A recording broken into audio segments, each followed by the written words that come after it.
Hi, this is vlog number 6 of year 2 into my journey to be less weak than I was at the beginning, or in first terms, double bodyweight squat strength.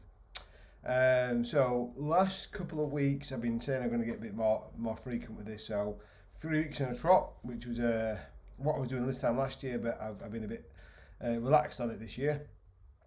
And week 2, or kind of 4 or 5 sessions in now to the YesIS 1x20 program. So thought I'd give you a bit of an update and a little bit more about how it works. I'm going to give a bit of a edited version of this because I haven't actually read the book yet. I've been offered it by a number of different people, so thank you to those who've extended me that invitation. And it goes to show the strength and conditioning community is very strong, and loads of people are just prepared to put themselves out to help each other out. So that's really kind of nice to be part of that community. So what it is, 1x20, so 20 reps of one exercise, and you do kind of a load of exercises. So I put my my particular exercise selection on last week, so if you're not sure what I'm doing, go back and have a look. But you'll be no surprise to hear that the first exercise is back squat, so it's basically 5 triceps basically, and each one starts off with a leg exercise because that's the priority. So the way I understand it, and I'm happy to be shut down in flames on this one and people to correct me, is that you start off by doing or aiming to do 20 reps. So you do as many as you can, or set as many as you can on the primary exercises, with the idea being the goal being 20 reps. So if you do 21, 22, 23, the next time you do that exercise, you up the load.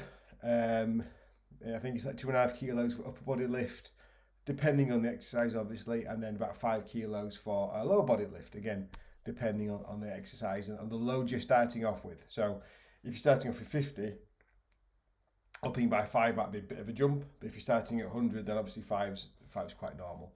Up the load, and then you might drop down below 20, you keep going till you get past 20, then you repeat that cycle until you basically can't get any stronger by doing 20 reps. You've exhausted your ability to adapt to that amount of volume. Then you drop down to 14s, you repeat that same process. Then you drop down to 8s, you repeat that process. And when you can't get any stronger from 8s, you're back into that more traditional 3x5 program. And it's designed to develop robustness. And those who've stuck with me for a long time, which is not many because I didn't start off with many, you'll know that robustness is something I severely lack. So it might just at 40 finally give me the robustness I'm looking for. So 4 or 5 sessions in now, and most exercises have stayed the same load. I've gone from 60 kilos in the back squat last week to 70 today. Not because I've gotten 10 kilos stronger, I'm just kind of figuring out where the loading schemes are. So I think the first 1 or 2 weeks are always a little bit of a trial and error. Be very conservative about the jumps. I don't want to kind of blow myself up and cause a problem in the process of trying to solve one. But it's 70 today, and that was about right. So what I'll try to do tomorrow, and try 72 and then 75, and then just trying to make sure that I'm kind of in that somewhere between 17 to 20 mark, and keep going that to get past 20 and so on and so forth. I don't kind of up a lot of weight in all the lifts, only when it becomes really easy. It's not a challenge anymore that I'll do that. I'll focus on maybe 2 or 3 of the kind of leg exercises for that. I may be the overhead press as the upper body one as well. That I might do that one. So you don't want to stress, or I'm not trying to stress everything all at the same time. That'll come through volume.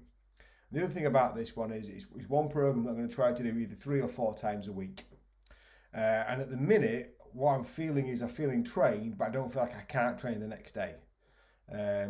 Both from a soreness point of view and both from this kind of hip discomfort. And so far, it seems to be helping that. I don't seem to be suffering from any kind of hip soreness the day afterwards. In fact, I'm feeling it getting better all the time. And again, I'm 6 or 7 days into it, 4 or 5 sessions in, so it's not a miracle cure by any stretch of the imagination, but it seems to be doing something.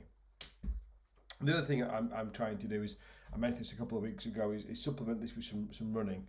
So what I'm trying to do is minimum 3, ideally 4 weight sessions per week, and 1, if not 2, running sessions per week. So it's like a 3 in 1 is my minimum, and a 4 and a 2 is my maximum, really.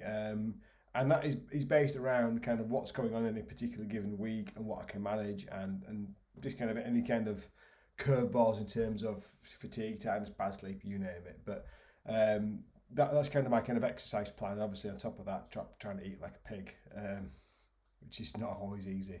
But that's kind of where I'm going for that. I don't really have a lot of aspirations for improving as a runner. I'm not going to be a runner of any description, but my aerobic health, my metabolic health has probably deteriorated since I've kind of focused entirely on strength training, and that's not great for my overall health, I don't think. And as much as I would like to be a strong person that don't have to do anything else, that's not life. So I'm going to try to just chip away at kind of just plodding around a couple of 5Ks a week. No aspirations to try and break any kind of age grade records or anything like that. I just want to get round a little bit faster, and a little bit faster, and a little bit better. If I get fast along the way, great, but the goal is to get better at strength. And if that helps manage my weight and keep my weight down, then so be it. And hopefully it'll help my recovery and be a bit less breathless doing my 1x20s. So that's where I am now, a little bit more positive than I have been over the last couple of weeks. So thanks again to Adam Scott who gave me the recommendation. 7 days in, touch wood, it's working. Hopefully it continues to work. I thought I'd hate it. I thought doing 20 reps of anything would be tedious. So far I haven't. I've quite enjoyed it. I think the fact I've enjoyed it is because I feel it. I feel I can train and I'm not inhibited by that training. Whereas before, obviously with the squat strength, that was my goal. And as soon as I put any load on the bar, I felt I was like really limited to what I could do. I felt like I was stronger than what I was able to do. Where in this one, I'm doing 20, end of that 20 reps, I am feeling like I've got some leg strength training out of it. More metabolic as well. So I'm looking forward to just kind of breaking the back of this hip flexor TFL gremlin that I've inherited and moving on. But it'd be nice to see some progress, and so far I made some progress. So I think that's probably why I've enjoyed it more than I thought I would have done. So if you never tried it and you sound like you're somewhere similar challenges to what I've got, it's probably worth giving it a go. I know I discounted it for many years, and the wisdom of age kind of came through when I've given it a go, and it seems to be doing the trick at the moment. Whether it'll last, who knows? We'll have to wait and see. Keep tuning in every week to find out.